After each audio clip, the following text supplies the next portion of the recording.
अस्सलाम वालेकुम नाज़रीन, welcome to my channel. Thanks for watching this video. नाज़रीन, आज मैं आपको ये बताने जा रहा हूँ कि बैंक लॉकर्स का क्या पर्पज़ है और हम अपने बैंक लॉकर में कौन सी चीज़ें रख सकते हैं। अ, आपको पता होगा, आपके पास बहुत अक्सर हम लोगों के पास कुछ कीमती अशिया होती हैं और बैंक ने ये अपने बैंक्स के अंदर ये फैसिलिटी रखी है कि हम अपनी कीमती अशिया को बैंक लॉकर्स के अंदर रख सकें। लेकिन सवाल ये पैदा होता है कि कौन सी चीज़ें हम बैंक लॉकर्स के अंदर रख सकते हैं या कौन सी नहीं रख सकते। आपको इल्म होगा कि कुछ दिन पहले कराची में एक फ़्रॉड सामने आया जिसमें बैंक लॉकर्स के अंदर जो फेक सोना, यानी कि जो सोने की जगह जो पीतल था वो गोल्ड लॉकर्स के अंदर रख दिया गया और उसमें एक ब्रांच के अंदर 55 करोड़ रुपए का फ्रॉड हुआ और दूसरी ब्रांच में तकरीबन 2.5 करोड़ रुपए का फ्रॉड हुआ। और उस फ्रॉड में बैंक का जो अमला था वो शामिल था। बैंक से के 5 से 7 लोग शामिल थे। बैंक का ऑडिट हुआ ईयरली या हाफ ईयरली, जो बैंक के ऑडिट्स चलते हैं उसमें जब उन्होंने चेक किया और जब ऑडिट किया तो उनको पता चला कि ये एक्चुअल गोल्ड नहीं है। लेकिन मैं आपको ये बताऊं कि वो जो लॉकर्स के अंदर गोल्ड का फ्रॉड आपने सुना था कुछ दिन पहले, वो क्लाइंट के लॉकर्स नहीं थे, वो बैंक के अपने लॉकर्स थे। मींस के बैंक जब लोन देता है, लोन्स के अगेंस्ट आपसे गोल्ड रिसीव करता है, तो वो इस तरह क्लाइंट्स के या बैंक के अपने एसेट्स कहा जा सकता है। वो बैंक अपना एसेट्स था और अपने ही लॉकर्स थे। और वहाँ कराची में के जो बैंक एम्प्लॉयज़ थे या मैनेजर थे या दीगर जो अमला था, उन लोगों ने मिल के गोल्ड जो है वो चेंज करके वहाँ पे पीतल जो है वो रखवा दिया। और एक ब्रांच में तकरीबन 55 करोड़ और सेकंड ब्रांच में तकरीबन 2.5 करोड़ रुपए का फ्रॉड सामने आया और वो लोग पकड़े भी गए। अब सवाल ये पैदा होता है कि हमारे लॉकर्स में हम जो क्लाइंट्स के लॉकर्स हैं उनमें हम कौन सी चीज़ें रख सकते हैं और उन लॉकर्स को क्या बैंक के लोग ओपन करते हैं या नहीं करते, या कोई ऑडिटर या कोई ऐसा डिपार्टमेंट आके उनको चेक कर सकता है या नहीं कर सकता। तो उस चीज़ के बारे में मैं आपको इस वीडियो में बताता हूँ।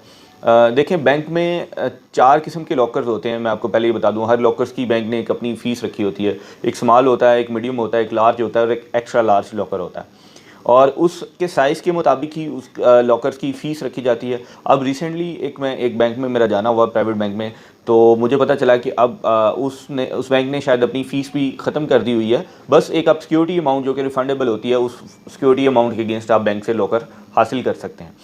अब मसला ये है कि बैंक में आपने कौन सी चीज़ें रखनी है।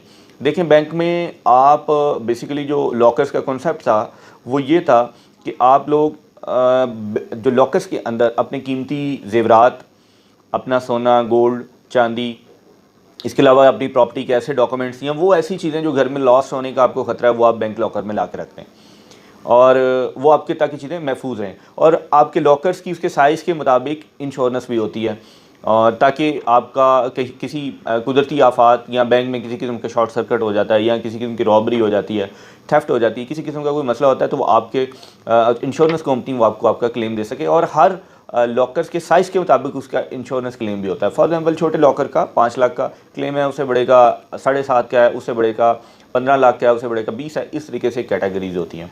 और बैंक ने अब जब आपको लॉकर्स इशू करता है, उसमें बैंक क्लियरली बताता है कि आपने कौन सी चीज़ें इसमें रखनी है, कौन सी चीज़ें नहीं रखनी। और बैंक ने उसमें क्लियर बताता है आप इसमें अपना पिस्टल और इसमें मंशियात और जितनी भी ममनुआ चीज़ें हैं या गैर कानूनी चीज़ें हैं वो अपने लॉकर्स में आप नहीं रख सकते और उससे बैंक आपको मना करता है। और लॉकर्स यूज़ करने का क्या तरीका होता है? लॉकर यूज़ करने का तरीका ये होता है कि एक लॉकर रूम की एक मास्टर की जो कि बैंक मैनेजर के पास होती है, वो आपको लॉकर ओपन करके देता है और लॉकर ओपन करने के बाद वो आपको लॉकर रूम के अंदर छोड़ देता है और ख़ुद बाहर आ जाता है उस रूम से। और लॉकर रूम के अंदर किसी किस्म का हिडन कैम या कोई ऐसी वीडियो रिकॉर्डिंग नहीं हो रही होती कि आप लॉकर के अंदर क्या रख रहे हैं, या कोई ऐसा शख्स नहीं देखता। ये बैंक के कवानीन में एक उन्होंने चीज़ तय की हुई है ताकि उनके क्लाइंट्स की प्राइवेसी डिस्टर्ब ना हो कि वो अपने लॉकर्स में क्या चीज़ रख रहे हैं, कितने पैसे रख रहे हैं, कितना गोल्ड रख रहे हैं या क्या चीज़ रख रहे हैं। इस वजह से जो बैंक मैनेजर होता है, जिसके पास मास्टर की होती है लॉकर रूम के दरवाजे की, वो दरवाज़ा ओपन करने के बाद बाहर आ जाता है। और इसका एक तरीक़ेकार बनाया गया है एंट्री एग्ज़िट के ऊपर। अब तो ऑनलाइन सिस्टम भी हो गया हुआ है, अब इसकी ऑनलाइन एंट्री एग्ज़िट भी होती है।